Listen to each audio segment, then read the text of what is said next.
ఈ మధ్య కాలంలో హైదరాబాద్ చుట్టుపక్కల 30 ఏళ్ల క్రితం 40 ఏళ్ల క్రితం చిన్న ఉద్యోగాలు చేసుకునే వాళ్ళు, చిన్న వ్యాపారం చేసుకునే వాళ్ళు ఆనాడు భూములు కొనుక్కొని ఇండ్లు కట్టుకుంటున్న సందర్భంలో మళ్ళీ మాకు వేరే రిజిస్ట్రేషన్ ఉందని చెప్పి దొంగ డాక్యుమెంట్స్ సృష్టించుకొని పోలీసు వాళ్ళని మేనేజ్ చేసుకొని రెవెన్యూ అధికారులను మేనేజ్ చేసుకొని పేదలు కట్టుకునేటువంటి ఇళ్ల మీద దౌర్జన్యం చేస్తున్నారు. మొన్న అరుంధతి నగర్లో, బాలాజీ నగర్, జవహర్ నగర్లో ఇట్నే చేస్తే మేము పోయి వచ్చినాం. పేదల వాళ్ళు 40 గజాలు 60 గజాలలో ఇల్లు కట్టుకునేటువంటి పేదల వాళ్ళు 40,000 50,000 జమ చేసుకొని ఒక రేకుల షెడ్ వేసుకుంటే కూలగొట్టిపోతున్నారు. 50,000 రూపాయల నుంచి 2 లక్షల రూపాయలు ఇస్తే తప్ప పేదలు ఆ రేకుల షెడ్లు వేసుకునే పరిస్థితి లేదు. దాని మీద నేను రెవెన్యూ మంత్రి గారితో మాట్లాడినా, కలెక్టర్ గారితో మాట్లాడినా, సిపి గారితో కూడా మాట్లాడినా. నేను 6 నెలలు అవుతుంది భారతీయ జనతా పార్టీ ఎంపీకి ఇక్కడ గెలిచి. 6 నెలల నుంచి ప్రతి నిత్యం కూల్చివేతల బాధలు తప్ప, పేదల కన్నీళ్ళు తప్ప, నా ఇండ్లు కూలగొడుతున్నారు, నా జాగలు గుంజుకుంటున్నారు, నేను కాంపౌండ్ వాళ్ళు కడితే కూడా గుండాలు బెదిరిస్తున్నారు, మా కాలనీలలో కిరాయి గుండాలు లిక్కర్ సీసాలు తెచ్చుకొని తాకుండా మా మీద దౌర్జన్యం చేస్తున్నారు. ఎటుపోతుంది సారు ఇది? ఇంత పెద్ద విశ్వనగరం అని చెప్తా ఉన్నారు, ఇంత గొప్ప పోలీస్ అని చెప్తా ఉన్నారు, పేదల ప్రాణాలకు రక్షణ లేకుండా పోతుందని చెప్పి కన్నీళ్ళు పెడతా ఉన్నారు. నిన్న నా దగ్గరికి ఏకశిలా నగర్ కాలనీ వాసులు వచ్చింది. 1985, ఇవాళ కాదు నిన్న కాదు, 1985 ఆనాడు ఇక్కడ ఎకరం 10,000 రూపాయలు 5,000 రూపాయలకి ఎకరం ఉండే. ఇక్కడ ఆనాడు రియల్ ఎస్టేట్ వాళ్ళు ప్లాట్ చేస్తే కొనుక్కున్నారు. వాళ్ళు అందరూ కూడా రెవెన్యూ ఉద్యోగులు ఉన్నారు, ఇలా పోలీస్ డిపార్ట్మెంట్లో పనిచేసే వాళ్ళు ఉన్నారు, రిజిస్ట్రేషన్ ఆఫీస్లో పనిచేసే వాళ్ళు ఉన్నారు. ఇలా 32 డిపార్ట్మెంట్లలో పనిచేసేటువంటి ఆనాటి చిన్న ఉద్యోగులు ఇక్కడ జాగాలు కొనుక్కున్నారు. ఇవాళ ఆ జాగాలు ఇక్కడ ఇల్లు కట్టుకుందామంటే ఆనాడు దొంగల భయం కాబట్టి, రాళ్ళు రప్పలున్న గుట్టల భూములు కాబట్టి, చెట్లు కంచెలున్న భూములు కాబట్టి సెక్యూరిటీ భయపడి ఆనాడు కట్టుకోలేదు.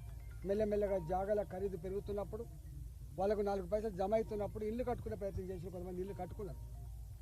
ఇవాళ ఇల్లు కట్టుకునే ప్రయత్నం చేస్తున్నప్పుడు ఇక్కడ మొన్న కొత్త గవర్నమెంట్ వచ్చిన తర్వాత మొన్నటి వరకు పాలక మండలి, గ్రామ పంచాయతీ ఉన్నంత వరకు, మున్సిపాలిటీ ఉన్నంత వరకు వాళ్ళకి పర్మిషన్లు వచ్చినాయి. కానీ కొత్త ఈ గ్రామ పంచాయతీ పాలక మండలు వాళ్ళ టైం అయిపోయిన తర్వాత స్పెషల్ ఆఫీసర్ల పాలనను తెచ్చి ఇక్కడ కట్టుకునేటువంటి ఇండ్లకు పర్మిషన్ ఇస్తలేరు. అంటే కంచే చేరుని మేచినట్టుగా ఏ పేదలకైతే అండగా ఉండి వాళ్ళకు పర్మిషన్లు ఇచ్చి ఇల్లు కట్టుకున్నట్టు చేయాలన్న ప్రభుత్వమే స్వయంగా ఇక్కడ ఇల్లు కట్టుకోకుండా నిషేధించింది. పర్మిషన్ ఇస్తలేరు. ఇవాళ కట్టుకునేటువంటి వాటికి ఇలా కూలగొడతా ఉన్నారు. కూలగొట్టేది ప్రభుత్వ అధికారులు కాదు, కూలగొట్టి గుండాలు కూలగొడతా ఉన్నారు.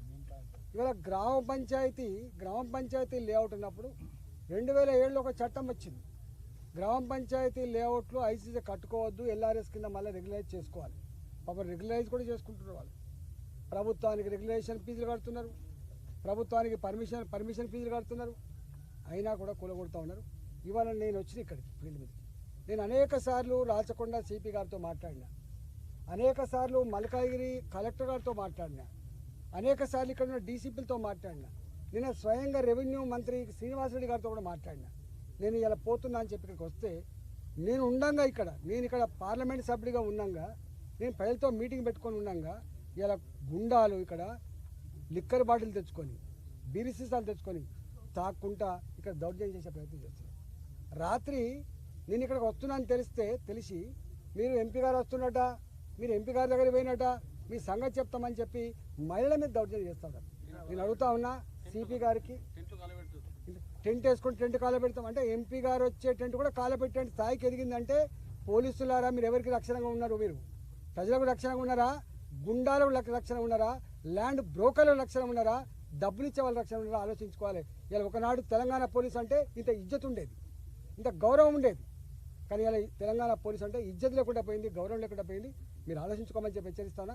నేను ఇక్కడ ఉన్నా, నేను ఇక్కడ ఉన్నా, ఎవడెత్తడో ఎవడు దౌర్జన్యం చేస్తాడో ఒకవేళ మీరు కనుక కంట్రోల్ చేయకపోతే, ప్రజల ఆస్తులకు రక్షణ మీరు ఉండకపోతే, ప్రజల ప్రాణాలకు కనుక పోలీస్ డిపార్ట్మెంట్ రక్షణ ఉండకపోతే అదేందో మేమే మా చేతులకు తీసుకోవాల్సి వస్తుంది.